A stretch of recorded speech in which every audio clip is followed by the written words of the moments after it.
Maharashtra AIMIM chief आज शक्ति प्रदर्शन कर रहे हैं। इम्तियाज जलील महंत रामगिरी महाराज के कथित बयान को मुद्दा बना रहे हैं। ओवैसी की पार्टी चुनाव से पहले इस मुद्दे को गरमाना चाहती है और मुस्लिम वोटों को मोबिलाइज करना चाहती है, एकजुट करना चाहती है। दरअसल इसी का विरोध करते हुए संभाजी नगर से इम्तियाज जलील ने सैकड़ों गाड़ियों के काफिले के साथ मुंबई की ओर कूच कर दिया है। आप तस्वीरें देखिए कि किस तरह से एक नैरेटिव सेट करने की कोशिश कर रही है, मुस्लिम लोगों को एकजुट करने की कोशिश की जा रही है। मुंबई नागपुर समृद्धि एक्सप्रेस वे पर इम्तियाज जलील का ये काफिला आप देख सकते हैं। तस्वीरों को देखिए कि किस तरह से यहाँ पर पूरा का पूरा काफिला जो है तमाम रोड सेफ्टी के नियमों को धत्ता बताते हुए यहाँ पूरा का पूरा काफिला जो है वो चलने निकला है।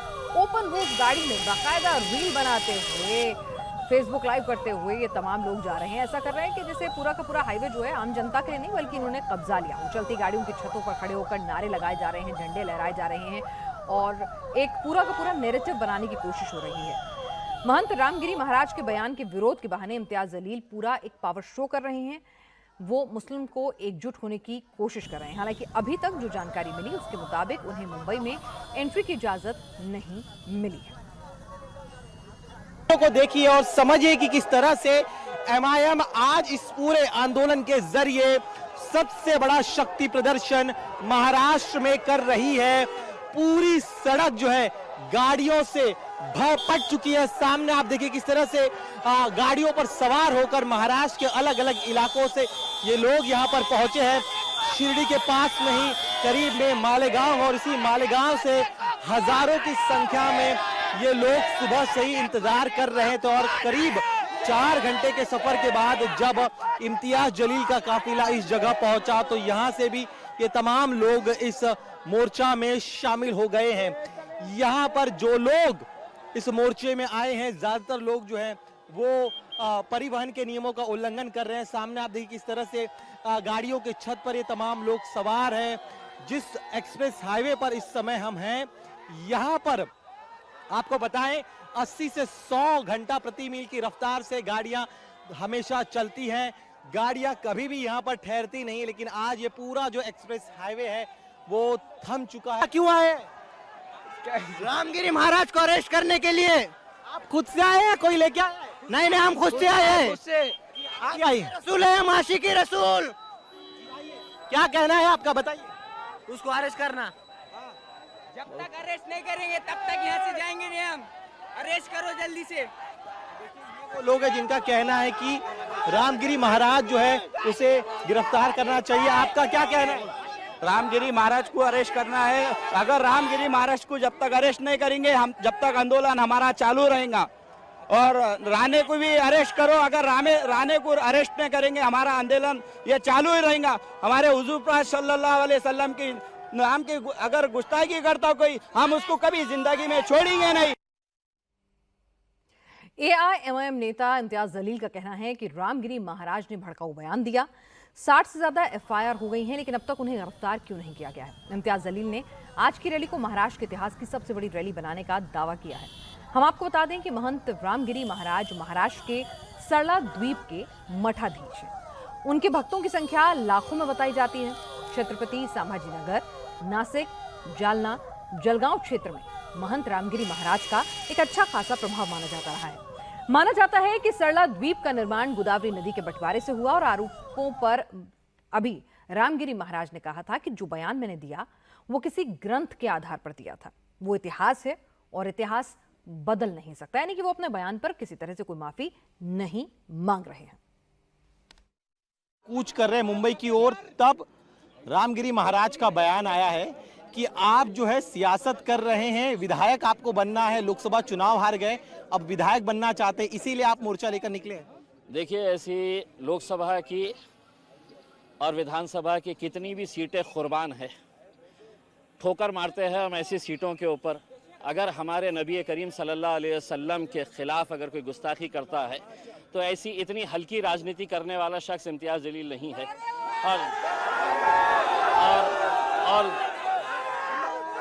और दूसरी बात यह है कि मुझे राजनीति करने के लिए ये रामगिरी जैसे घटिया लोगों की ज़रूरत कभी नहीं पड़ेगी इंशाल्लाह। उसमें मैं मेरे तौर के ऊपर मुझे मेरे जमहूरी इख्तियार है, मैं सिर्फ ये कहना चाह रहा हूँ ये मुल्क में कायदा है, कानून है और ये संविधान है।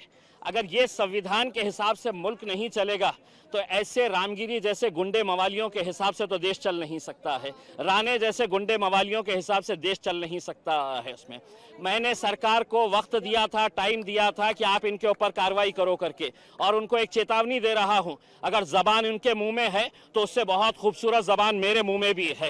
जिस दिन मैं इस्तेमाल करूंगा, जिस दिन मैं खोलूंगा अपनी जबान, तो कोई इनके पास अधिकार नहीं रहेगा मेरे खिलाफ भी कार्रवाई करने के लिए, क्योंकि कायदा कानून सबके लिए बराबर है। उनके लिए कायदा अलग नहीं हो सकता है और मेरे लिए अलग नहीं हो सकता है।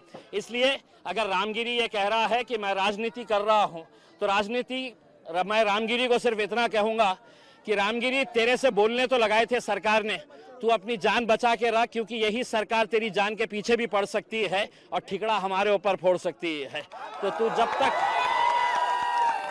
जब तक जिंदा है उस खौफ में जी कि तेरे अतराफ में जो लोग हैं कब तेरा गेम बजा देंगे समझ में नहीं आएगा तुझे। ठोकर मारते हैं साहब ऐसी सियासत के ऊपर जहां पे आप खुलेआम हमारी जिंदगी से भी अजीम है, जिन्हें हम अपनी जिंदगी से भी ज्यादा मोहब्बत करते हैं, हमारे पैगंबर सल्लल्लाहु अलैहि वसल्लम, हाँ, अगर उनके खिलाफ आप बोलेंगे और मैंने दूसरे राजनीतिक पार्टियों की तरह, नेताओं की तरह घर में बैठा रहूं और सिर्फ निवेदन देता रहूं, तो ये नहीं। मैंने भी बहुत निवेदन दिया।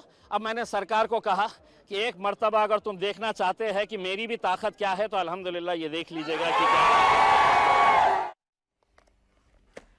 उधर बीजेपी नेता नीतीश राणे ने कहा कि अगर किसी जिहादी ने रामगिरी महाराज को नुकसान पहुंचाया तो वो उसे सबक सिखाएंगे। नीतीश राणे ने कहा कि फिलिस्तीन का झंडा लहराने वालों के हाथ में तिरंगा अच्छा नहीं लगता। जे काही जिहादी जे मुंबईला जमतायत त्यांच्या आणि तिरंग्याचा काय संबंध हा मुळामध्ये त्यांनी मला पहिले सांगावं। गणेश चतुर्थीच्या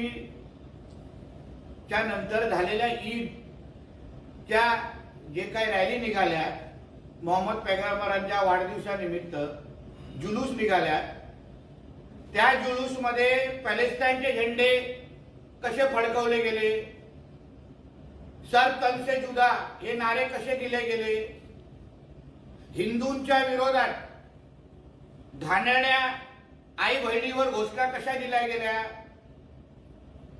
मंदिरांच्या बाहेर जोरात जोरात डीजे कसे लावले गेले। तुम्ही अगर संविधानाला मानत असाल तर या भारत देशामध्ये जिथे लोकसंख्या हिंदूंची जास्त आहे, 90% हिंदू इथे राहतात, मग इथे सर तन से जुदाच्या घोषणा कशा लागतात, इथे पॅलेस्टाईन ते झेंडे कसे फडकवतात, पाकिस्तान जिंदाबाद कसं आम्हाला ऐकायला मिळतं।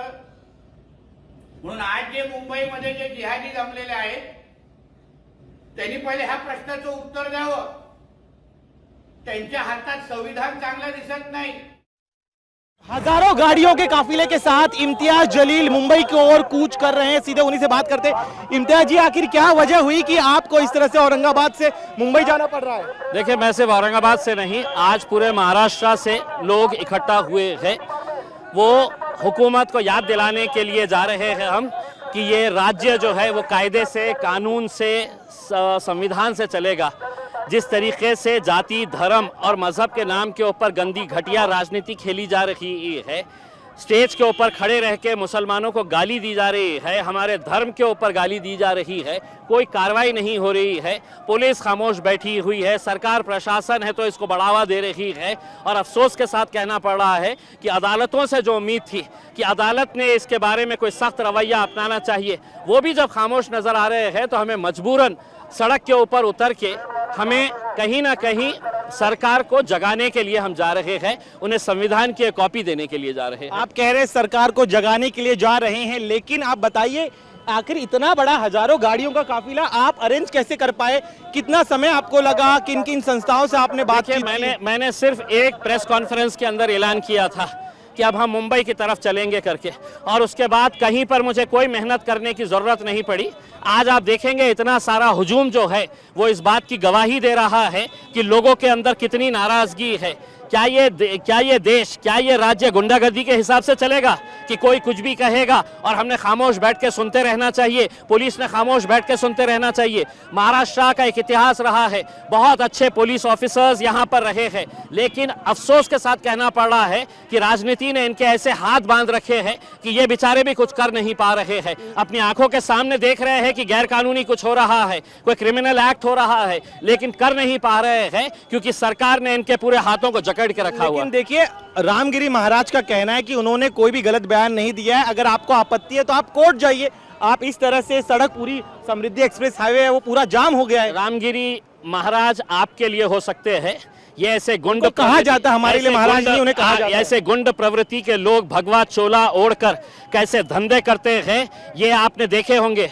आसाराम बापू के सामने है तो पैरों के ऊपर पड़े रहते थे, लोटांगन करते थे, आज जेल में पड़ा हुआ है। ये भी जो है ये एक घटिया किस्म का आदमी है जिसकी मानसिकता घटिया है, और प्रवचन के दौरान इंसान ने इंसान की हैसियत से कैसा जीना चाहिए करके ये बताया जाता है। तुम्हारा धर्म खराब, तुम जिसको मानते हैं वो खराब, ये सब बातें हैं तो नहीं सुनने के लिए लोग आते हैं करके। तो इसको बुलाया गया है कि तू बोल ऐसा, हम चाहते हैं कि महाराष्ट्र का माहौल खराब हो करके। और उसी दिन महाराष्ट्र के मुख्यमंत्री आकर इनकी पीठ थपथपाते और कहते हैं कि यांच्या केशाला ये मैं हाथ लावू देणार नहीं, इनके बाल को भी मैं धक्का नहीं लगने दूंगा। सोचिए, जो मानसिकता इसकी है वही मानसिकता सरकार की भी है। आप कह रहे हैं सरकार जो है रामगिरी महाराज का साथ दे रही है, लेकिन दूसरी दलील, खासतौर पर मुख्यमंत्री का एक बयान भी मैं आपको याद दिला दूं, जब उन्होंने कहा था कि इनके बाल को भी जो है हम ठेस पहुंचने नहीं देंगे। ऐसे में क्या इस तरह से इतना बड़ा काफिला लेकर जाना एक तरह से सरकार पर दबाव बनाने की रणनीति आप? बिल्कुल, सरकार सोने का नाटक कर रही है। हम सरकार को जगाने के लिए और एक संविधान की कॉपी उन्हें गिफ्ट करने के लिए आए हैं कि आपका हमारा देश, हमारा राज्य जो है, महाराष्ट्र की एक संस्कृति हुआ करती थी। छत्रपति शिवाजी महाराज, छत्रपति संभाजी महाराज, फुले, शाहू, अंबेडकर, पुरोगामी महाराष्ट्र कहते थे। आज उसी महाराष्ट्र की हालत आपने क्या कर दी है? सिर्फ आपने राजनीतिक घटिया सिर्फ कुर्सी हासिल करने के लिए आप दंगे भड़काना चाहते हैं, आप माहौल खराब करना चाहते हैं, आप हर एक को छोड़ दिए हैं स्टेज के ऊपर कि जाओ गाली दो जिसको देना है, हम तुम्हें हाथ नहीं लगने देंगे, बल्कि तुम्हारी सुरक्षा और बढ़ाएंगे हम। बिल्कुल, आप कह रहे, देखिए ये आपकी दलील, लेकिन एक और आरोप ये भी आप पर लग रहा है, चूंकि लोकसभा चुनाव में MIM का बड़ा वोट बैंक जो था वो उनके हाथ से छिटक गया और अब विधानसभा चुनाव करीब है, इसीलिए इम्तियाज जलील फिर एक बार अपने वोट बैंक को। आपकी गलत जानकारी है। MIM ने कितने सीटें लड़ी है महाराष्ट्र के अंदर, आप ये बताइएगा। उसमें हमने यहाँ पर ये जो लोग जमा हुए हैं ये कोई MIM के पूरे कार्यकर्ता है ऐसा नहीं है। हमने लोगों से कहा था कि तुम किस राजनीतिक पार्टी से ताल्लुक़ रखते हैं, कौन सी तुम्हारी जमात है, तंजीम है, हमें कोई लेना देना नहीं है। यहाँ पे बाहैसियत मुसलमान तुम आइएगा, वरना जिस तरीके की बयानबाजी चल रही है आज, महाराष्ट्र के जो हालात बन रहे हैं, उससे तो हमें ऐसा लग रहा है कि सरकार चाहती है कि कहीं ना कहीं कुछ गड़बड़ हो जाए और हमारी है तो राजनीति है तो चलती रहे, हमारी दुकान चलती रहे। आप सरकार पर आरोप लगा रहे हैं, लेकिन विपक्ष जो है महाविकास आघाड़ी, उनके कई नेताओं का कहना है कि आप और बीजेपी मिले जुले हुए हैं, चुनाव के ठीक पहले माहौल खराब करना चाहते हैं। आरोप हमने बहुत पहले भी सुन चुके हैं। उसमें आज किसी में इतनी हिम्मत नहीं है, एक आवाज़ के ऊपर इतनी पब्लिक अगर आई है तो वो मेरे नाम के ऊपर नहीं आई है, वो हमारे प्रॉफेट मोहम्मद के नाम के ऊपर आई है, जिनके बारे में गलत बयानी होने के बावजूद भी लोग उसकी तायीद कर रहे हैं, उसका सपोर्ट कर रहे हैं। लोग उनके नाम पे आए हैं, इम्तियाज जलील और MIM के नाम के ऊपर ये लोग इकट्ठा नहीं हुए हैं। एक आरोप ये भी लग रहा है कि इतनी बड़े पैमाने पर जो भीड़ आई है, आपने सभी को इमोशनली अपील की थी कि आप जो है अल्लाह की खातिर जो है अपने पार्टी को डिफरेंसेस को भूल कर यहाँ पर आए। क्या एक तरह आपका सही है? क्योंकि मैंने जब ये ऐलान किया था तो सबसे पहले आलोचना जो है वो करने वाले कांग्रेस के और राष्ट्रवादी कांग्रेस के मुसलमान थे।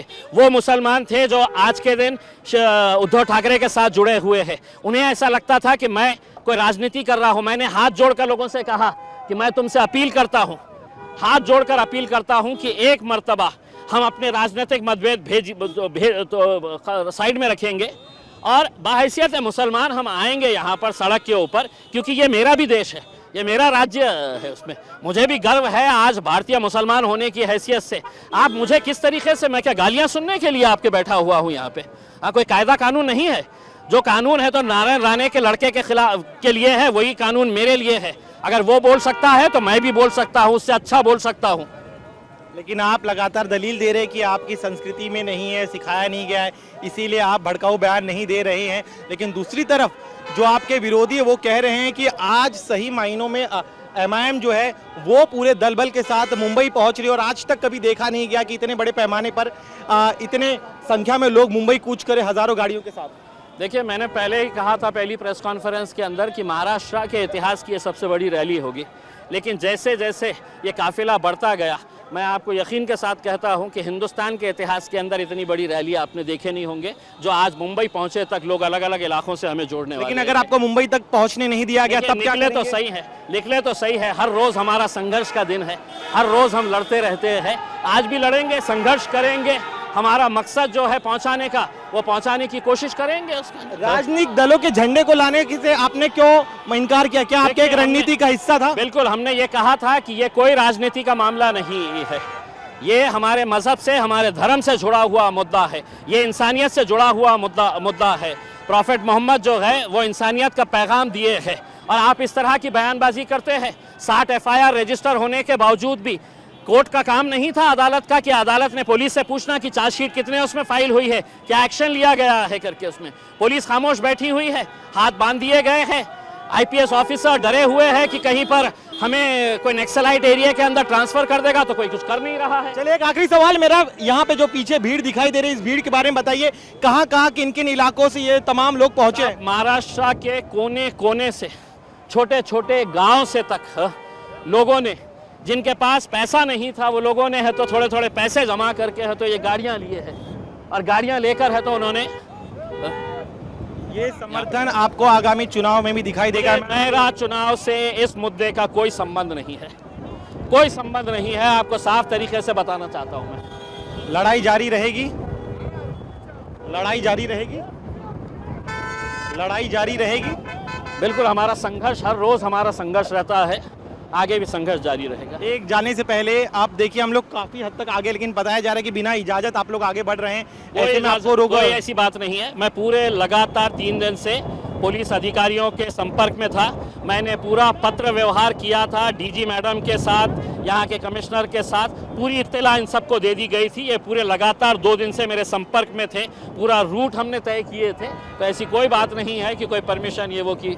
चलिए, शुक्रिया हमसे बात करने के लिए। तो ये थे इम्तियाज जलील, जिनका कहना है कि वो इजाजत के साथ ही प्रयास किया था, इजाजत नहीं मिली, लेकिन वे मुंबई तक जरूर कूच करेंगे।